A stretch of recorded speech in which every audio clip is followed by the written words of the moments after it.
It's time for DJ Rocky's Secret Files.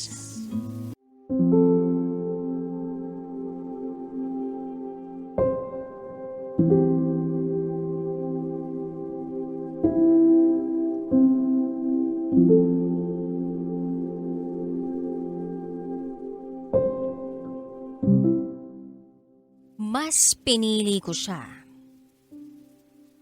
kesa sa pamilya ko. Tinalikuran ko ang pamilya ko para sa kanya.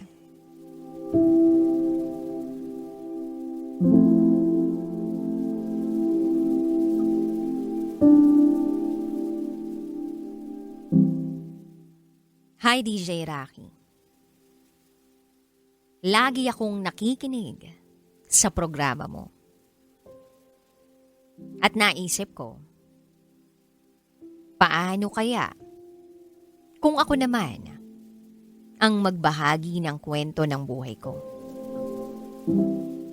Ngayon, naglakas loob ako na ikwento ang madilim na karanasan ko sa buhay. Itago mo ako sa pangalang Ara. Taga Cagayan Valley. At ito, ang aking secret file.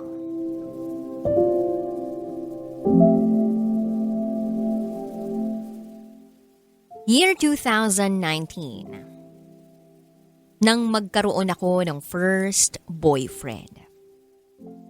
Itago na lang natin siya sa pangalang Angelo. Siya ang first love ko. Akala ko siya na ang para sa akin habang buhay. Pero iniwan niya ako at ipinagpalit sa best friend niya. Year 2021. Tuluyan kaming naghiwalay. Hindi ko yun matanggap. Kaya ang ginawa ko, magmukmok, uminom, at nagpalamon sa lungkot. Kasagsagan pa ng COVID noon. Nakastay in ako sa trabaho't wala akong magawa, kundi mag-focus na lang sa trabaho para sa pamilya ko. Then April 2021, merong bagong empleyado sa amin. Itago na lang natin siya sa pangalang Brian. Naging magkaibigan kami. Isang araw, minessage niya ako sa Facebook. Nagtanong siya sa akin kung pwedeng manligaw. Alam mo, DJ Rocky, hindi ko alam kung anong pumasok sa isip ko. At wala pang isang linggo, ay sinagot ko na siya. Kahit alam ko sa sarili ko na hindi ko pa siya mahal. Siguro, dahil sa sakit ng nakaraan. Kaya ako yun nagawa. Kaya lang, hindi nagtagal. Ang relasyon namin. Walang third party. Basta na lang siyang nawala at hindi na nagparamdam.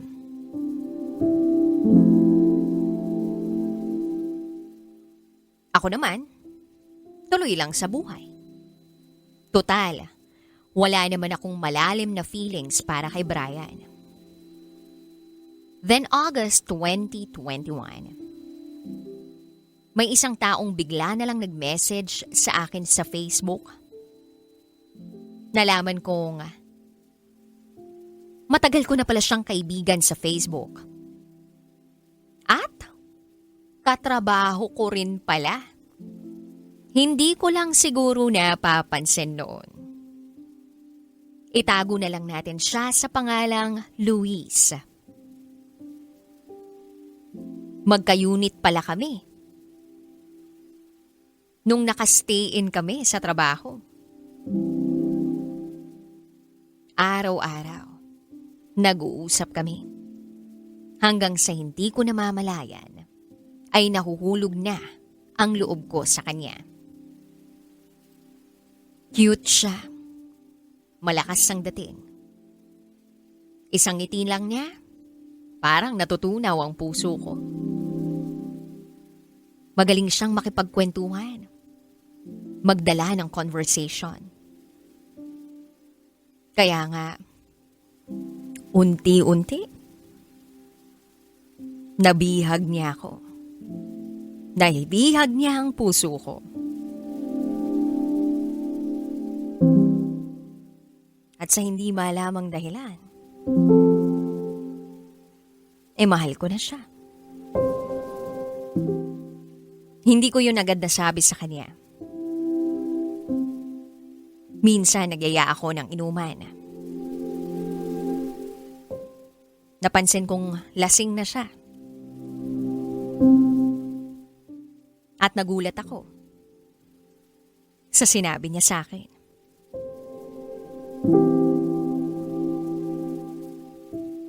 Alam mo, Ara, gusto kita. DJ Rocky, nanlaki ang mga mata ko.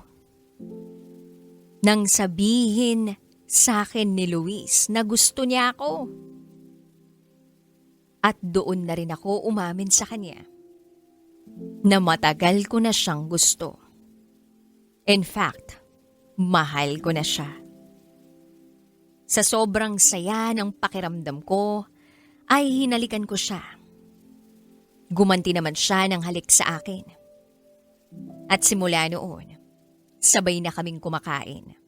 Sabay na kaming pumapasok sa trabaho. Pero, hindi pa opisyal na kami. Hanggang may pagkakataon na pinagselosan niya ang isa naming katrabaho. Napapansin niya kasi na lagi akong kausap nito.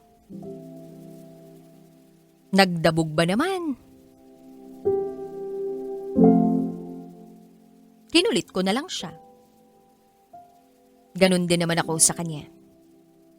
Pag may napapansin ako, nakatrabaho namin, na lagi niyang kausap, nagseselos ako. At isang araw, hindi na siya nakatiis. Ano ba talaga kami?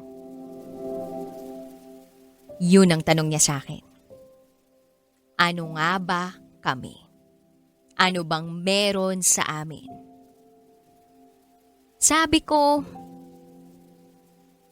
hindi ko alam. Basta ang alam ko, mahal kita.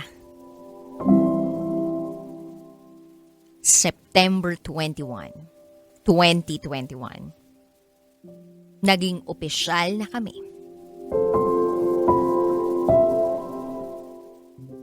Ako na yata ang pinakamasayang tao sa buong mundo nung oras na yon. Lumipas pa ang mga buwan, pumatak ng December. Umuwi na kami sa kanya-kanya naming pamilya. May usapan kami na dapat na naming ipakilala ang isa't isa sa kanya-kanya naming pamilya. Kung kaya't isinama ko siya sa amin.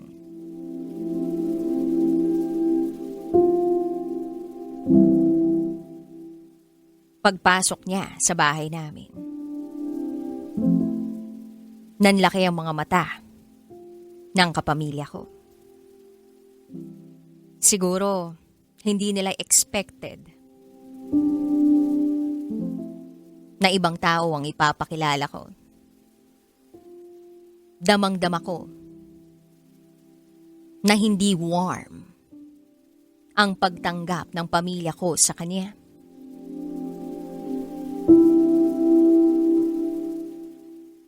Dahil si Luis ay isa ring babae tulad ko. Isa siyang bisexual. At yun ang bagay na hindi matanggap-tanggap ng pamilya ko. Pagkatapos ng tagpong yun, ay kinausap ako ng nanay ko. Tinanong niya ako kung sigurado na ako. Dahil hindi raw sila sang-ayon sa desisyon ko. Ang sabi ko sa nanay ko, mahal ko si Luis at ipaglalaban ko siya. DJ Rocky. Ipinaglaban ko siya. Pinili ko siya. Tinalikuran ko ang pamilya ko para sa pagmamahal ko sa kanya. Nagsama kami sa iisang boarding house. Kahit ibang schedule ng trabaho namin, we make sure na meron kaming panahon para sa isa't isa. Binigay ko ang lahat kay Luis, DJ Rocky. Kahit wala nang matira pa para sa sarili ko. Pero dumating ang araw na naramdaman kong may nagbabago. Hindi na siya tulad ng dati. Kung dati ay malambing siya.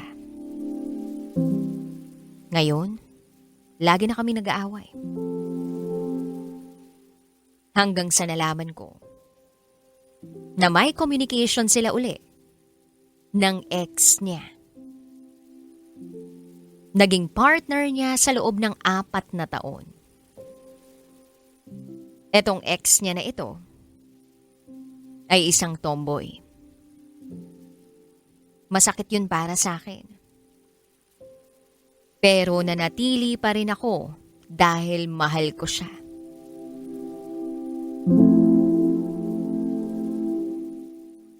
Kahit sabihin niyang hindi na niya ako mahal.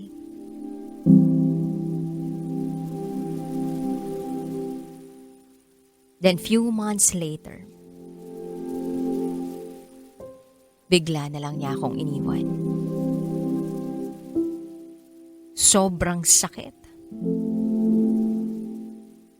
Pumunta ako sa kanila para ayusin ang relasyon namin. Pero wala siya sa bahay nila. Nagpunta ako sa bahay ng pinsan niya. At doon ko siya nakita.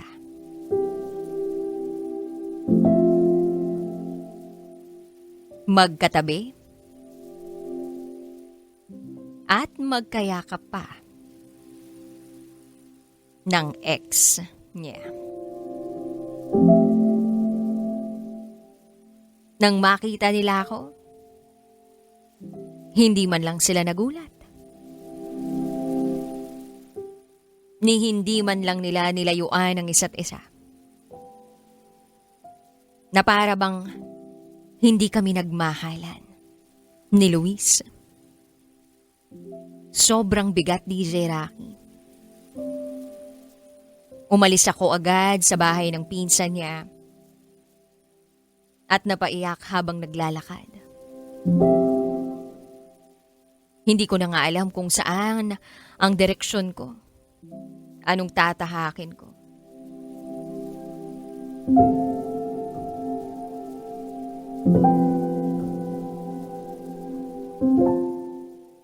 Tinext ko siya.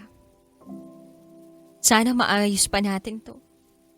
Pero ang sagot niya, hindi na raw niya ako mahal.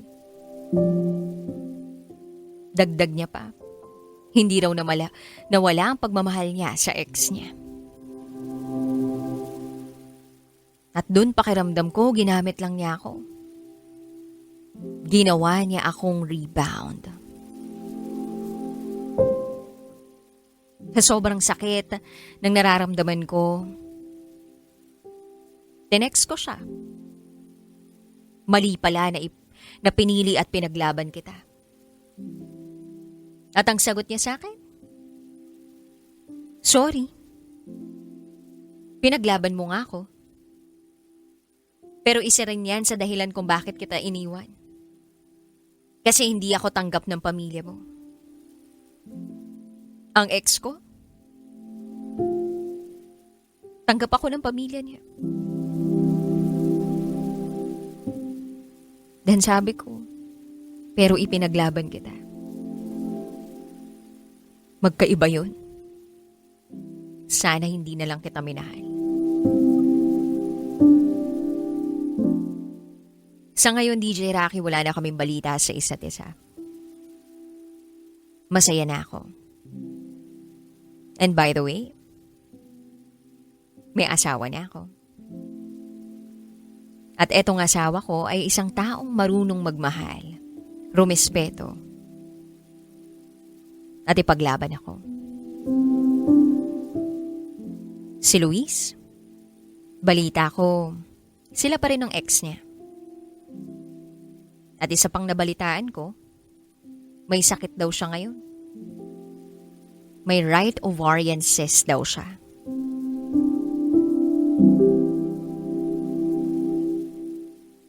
Well, DJ Rocky, kung meron man akong isang natutunan sa lahat ng mga naging relasyon ko,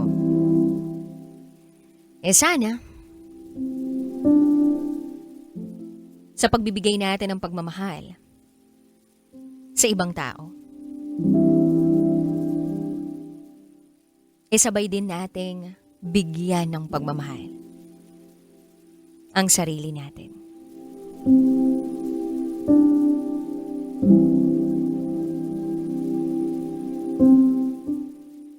Para kung masaktan man, may natitira pa ring pagmamahal para sa sarili. Hanggang dito na lang po, DJ Rocky.